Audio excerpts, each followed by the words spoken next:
donc sommes une cohérence sans grec béni démarrer. Déjà, je pense que Souleymane Faye a parlé à 2 générations pour l'instant, mais surtout une 3e, parce que il a quand même bientôt 50 ans de musique. Rares sont les personnes qui le savent. 50 ans de musique, c'est un demi-siècle. Un demi-siècle.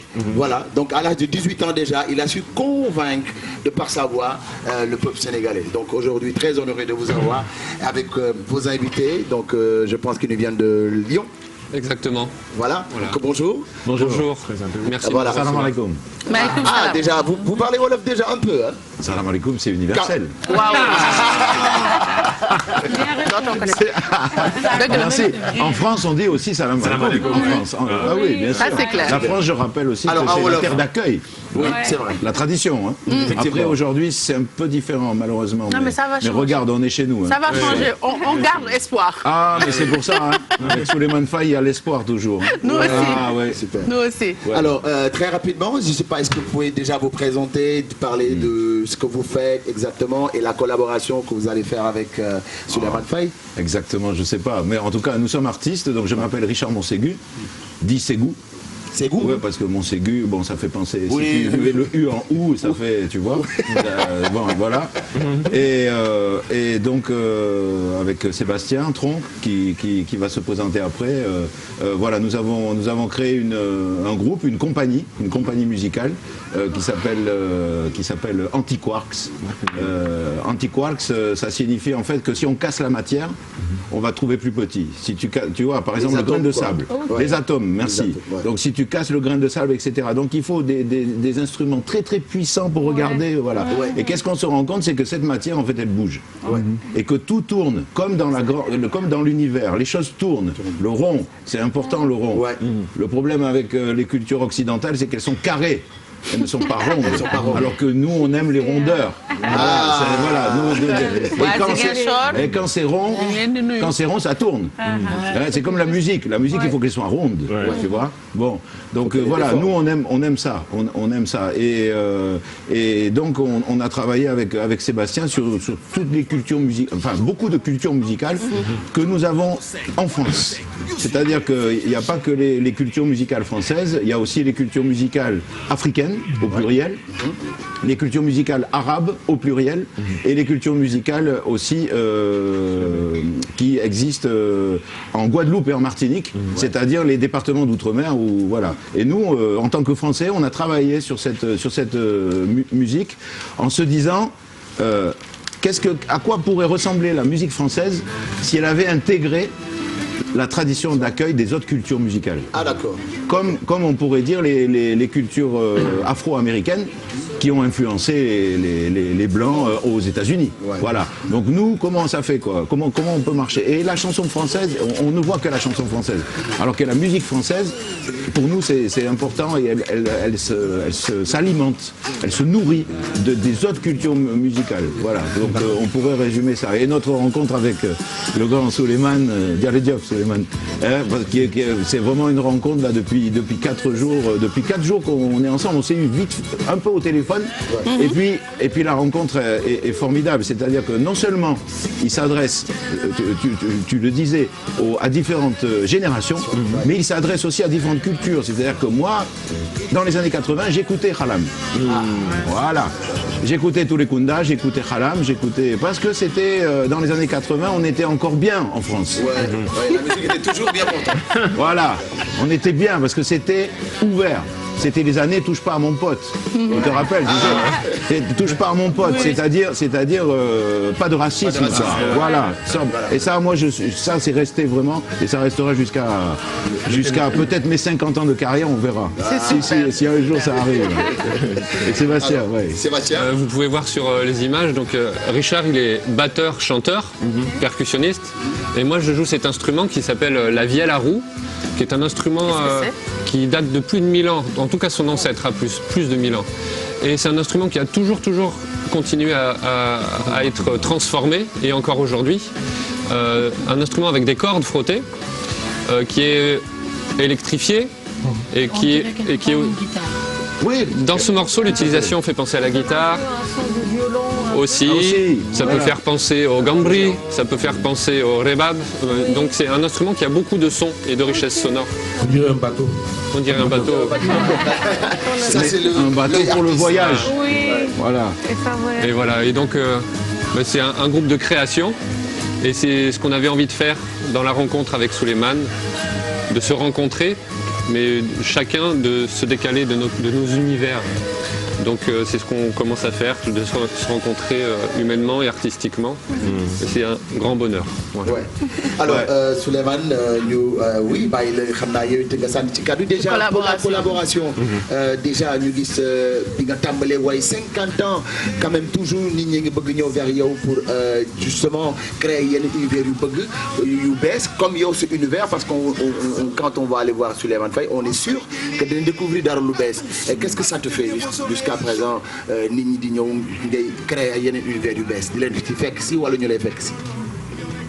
dafa neex ci xol fekk ne day gis nit ñi bëgg li ngay def. muy xale muy mag. dafa neex ci xol. donc en fait man samay way man li may dund rek laay way. man du ma créé way. li may dund rek laay way. ay vécu la donc amoo problème pour dund way. donc comme ñun ñëpp ñoo bokk li ñuy dund c'est-à-dire xaalis liggéey. famille amour. santé, tout tourne autour de là. Muy ko riche kii muy ko pauvre ils ont le même problème. mooy amour santé liggéey xaalis xarit mag doom papa yaay. on a tous les mêmes problèmes. donc booy woyee ñu koy defee mel ni moom ngay waxal. dëgg la foofu loolu foofu la nekk mais sama bopp laay waxal au fait. voilà. alors on se retrouve dedans. loolu yëfu artiste la parce que on se retrouve dedans. bu fekkee nit ki yow artiste bi yaay faire la représentation. bu fekkee pour ñenn ñi la ñuy def ay œuvre d'art ak yooyu. bu fekkee da ngay interpréter boo interpréter ba nit ki gis ci boppam c'est parce que loolu mooy yëfi artiste la. mooy suñu réalité la. voilà réalité mais yëpp ci toujours ak yar ak teggin. c'est très important. léegi lan moo la gën a marqué ci sa carrière 50 ans. et comment on fait pour def 50 ans de carrière parce que dafay am ñoo xamante ne gisoon nañ leen yéen a commencé ndoo mais nekkatuñ sax ci biir way yeeg ci musique beeg yooyu comment on fait pour tenir pendant ça. C'est pas toujours facile. J'imagine. Parce que des fois on vit des moments très difficiles. De stress, d'angoisse, de déception. Des fois mu neex des fois mu naqari des fois nga am des fois boo am mais da ngay téye rek. di ko li ma gëm day téye rek. oui muy neex muy naqari nga téye rek. ba keroog bu sa xel di daal. donc loolu la c'est pas facile. bi la gën a marqué. waaw li ma gën a marqué mooy bi Prosper Niang gaañoo. c'est dur. Et le premier jour j'ai pris l'avion. Ouais. Rappelez ñu loolu. ban année la woon. fa doon dem. ban année la woon. C'est en 74. ouais, donc dama ragaloon avion trop. avion man bu léegi dama ko ragal ñàkk pexe rek. donc moom ma gën a marqué ci musique. mooy bi Prosper gaañoo. le premier jour moom musique ba dugg ci avion bi nekk nañ. Prosper yan relation ngeen amoon Prosper bien vrai que bu fekkee marqué na la mooy relation yi nga xamante ne c'est fu nekk foon diggante mag ak rak. moom papa la maan wooyee sax. c'est ça. papa la maan wooyee papa. xam nga papa moom ku la xas wooyee rek. moom jox na la cër yëpp. waaw mi ngi mel ni ñu wooyee la maman. bu nga xasee wooyee maman rek. même boo nekk jeune am xale bu jigéen bu am 8 ans boo ko wooyee maman respect boobu day fort. tellement que doo si mën teg dara lu ñaaw. waaw loolu moo tax papa ak maman souvent dañ koy woote suñu biir. ñaari góor kii di woo morom papa. ñaari jigéen kii di wooyee maman. maman c'est très cher ma chérie quoi. papa c'est mon cher. waaw donc relation yi lañu am fraternelle c'est important. Souleymane Faye ak ay texam ñëpp di ci gis seen bopp sànq yaa ngi ci doon ñëw man su may déglu bu bari parce que sama waykatu yaay nga. dama doon demee déglu bu baax say texte parfois yow ban conseil nga mën a jox ci jamono yi ñu toll nii ci nouvelle génération bi ndaxte ci jamonoy réseaux sociaux yee gis nañ lu bari xale yi dañuy partager say expressions yi nga xamante ne ba léegi dafa nekk actualité. waaw man daal li muy conseil xale yi mooy. lépp lu ñuy def ñu boole ko yar ak teggin. mooy base. yar ak teggin mooy base être poli et correct je crois que c'est la base.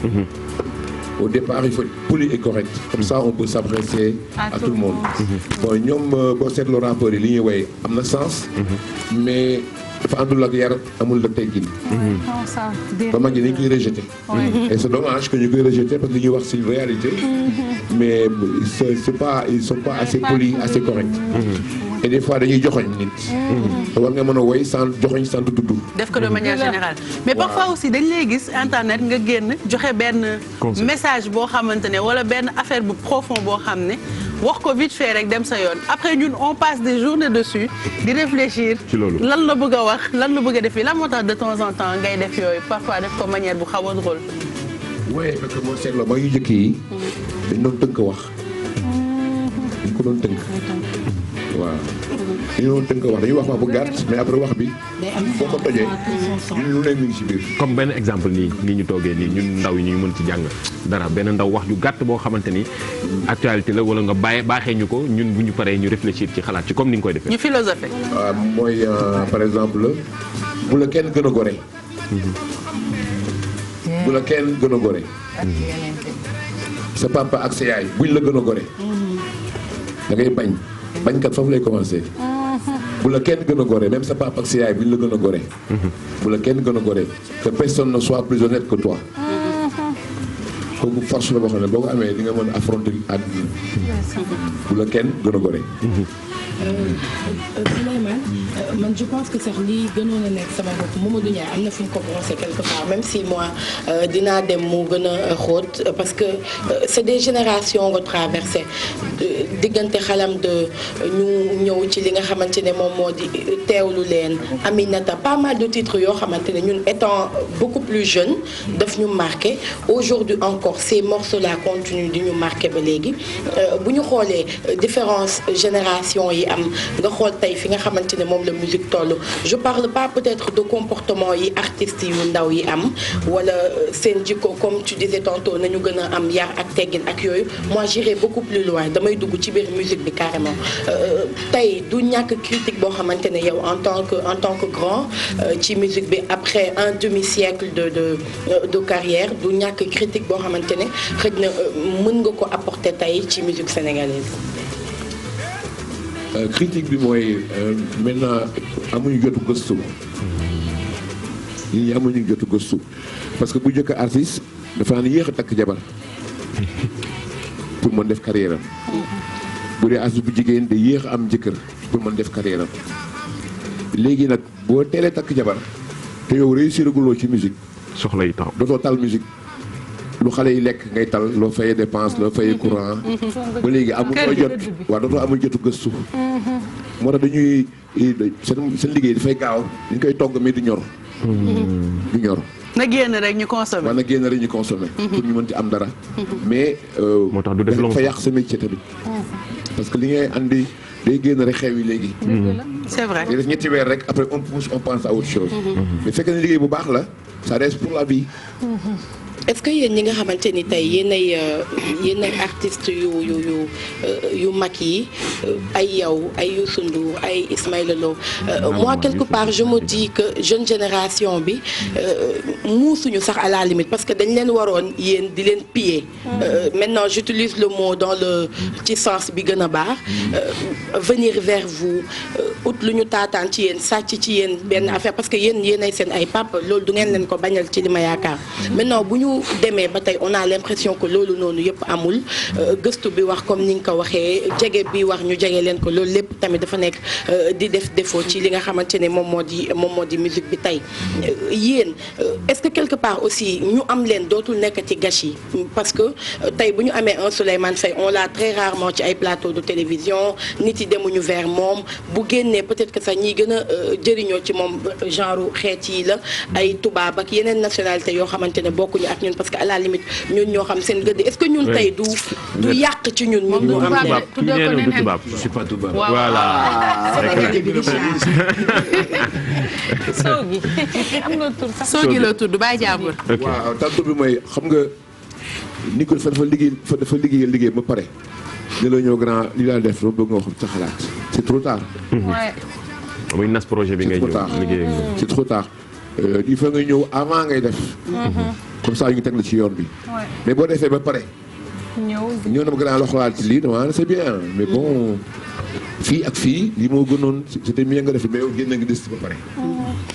il faut ñu ñëw consulter seen mag yi seen papa yi avant ñuy génne avant ñuy woy bind woy bi sax ñëw bind naa woy bi gën a peer loo ci xalaat. nga corriger leen ci texte yi. ci riim yi. ak yooyu mais woy bu ñu def ba pare c'est trop tard. mi ngi mel ni. waaw doo def ba pare nan kaay conseiller ma de. waaw mi ngi mel ni nga bëgg a jabar nga bëgg a takk jabar yow nga dem jiitu sa kilifa ba joxe sa kàddu ba jàpp sa date ba pare soog a ñëw laaj ko ay xalaatam. voilà xam nga rek mu joxe dem nga ba jiitu ba joxe sa kàddu ba jàpp date. loolu moo tax loolu mooy problème ak ñun ak xale yi. Voilà, donc je pense que pour le bonheur déjà des téléspectateurs parce que comme on dit moom la ñuy yeewu tey Souleymane Faye ak invité yi la dañuy seetaan clip bi après juste on revient maintenant on va parler des 69 ans qui préparent et puis trilogie bi nga xamante ne tamit yor nañ ko sur le plateau. ñu ngi koy xeex de fi mu toll ci plateau bi ñetti xale.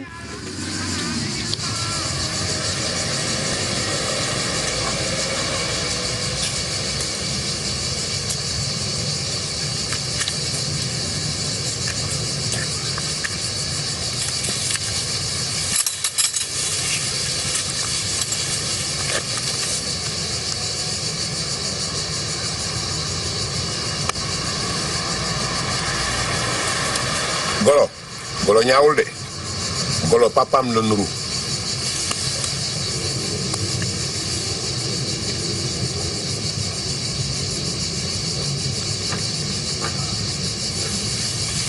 le singe n'est pas vilain le singe il ressemble à son père.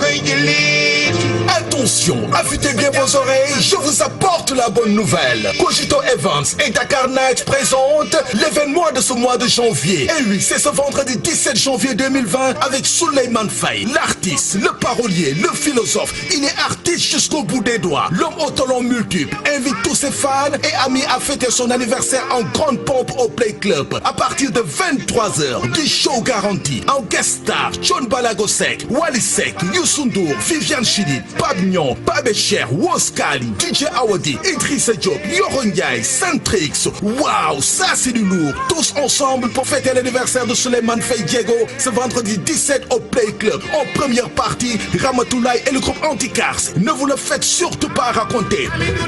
mbokk yi événement bii nag mooy événement bu gën a rëy ci mois bi ñu ne ku xewle Souleymane Faye mooy fêté anniversaire am ma ne que loolu mënata doon lu ndaw kañ lay doon ñu ne 17 janvier fee ci Play Club bu 23h jotee mu nar a doon lu rëy ma ne 17 bii Dakaru Ndiaye ñëppay joxonte rendez-vous Play Club Souleymane Faye ak ay invité am ak ay artistes yu mag a mag a mag a mag ma ne lii ku ko tardé xamatuma foo koy daboo soo ñëwee di nga dund ambiance bu amul fenn déglu musique yu amul fenn ndax plateau d'excellence la high level Souleymane Faye ay ndaanaan rek la invité infoline 77 388 90 21 ou le 77 248 97 99 une seule date un seul lieu à retenir le vendredi 17 janvier Cogito Events et Dakar Night vous déroulent le tapis rouge au Play Club pour passer une soirée anniversaire jamais vécue. ñun ñëppay dem fii ñun Coro ñoom Mado gang la ñuy def dem ci événement bi parce que franchement ça va nous faire plaisir suivre Souleymane Faye muy jouer et puis am na trilogie buy waaj a génn Exidex. Ouais, exactement. Micro. Tiens kii sama benn xarit la après nañ ko koy Fatou. Alors comme on dit donc en fait on a fait une compilation il a compilé de par si mu jaar parce qu'il a plus de 300 ou 700 chansons léegi nag mu tànn ci nga xamante ne moo gën a marqué Sénégal yi léegi dafa nekk di ko liggéey nii pareegul nii voilà génnagul voilà génnagul mais déjà man li may wax rek en tant que acteur c'est déjà album yu mel nii sponsor dañu war a ñëw jàpp ci c'est-à-dire que on doit même pas attendre que moom mu génne ko aujourd'hui bu waree génn ci émission bi bu génne ci émission bi sponsor dañ ko war a woo daal di jënd album bi bu ñu koy maye ñu maye ko ñoo xam lu ñu ciy def mais chef d'œuvre la boo xamante ne tey kenn waru ci jiitu déjà ñi ne ci réew mi muy sponsor yi muy les partenaires nu ñu ñëw massivement grand xam naa na nga baal ma rek mais man maa gàddu combat boobu mais c'est important que ñoom aussi ñu bay ci seen wàll ci ñett yi nga xamante ne tey def na ko choisir na ko pour génne trilogie boo xamante ne tey Sénégalais yi boo ko amee rek di nga mën a am on va dire ça c'est la tête, ça c'est là ça c'est le corps, voilà ça ce sont les pieds, ça c'est l'anima, voilà ça c'est l'anima, voilà exactement. Donc muy ñett yi nga xamante ne best of mbalax, best of afro ak best of slow, best of slow. donc muy prix ñetti style musique yi nga xamante ne man mbalax bi maa ngi doon way xaw ma ndax way bi xam ngeen ko yéen man mag laa de yàgg naa dégg Souleymane Faye twist again ndax ñun xam nañ ko tey ma fàttali leen waaw bàyyil borom way bàyyi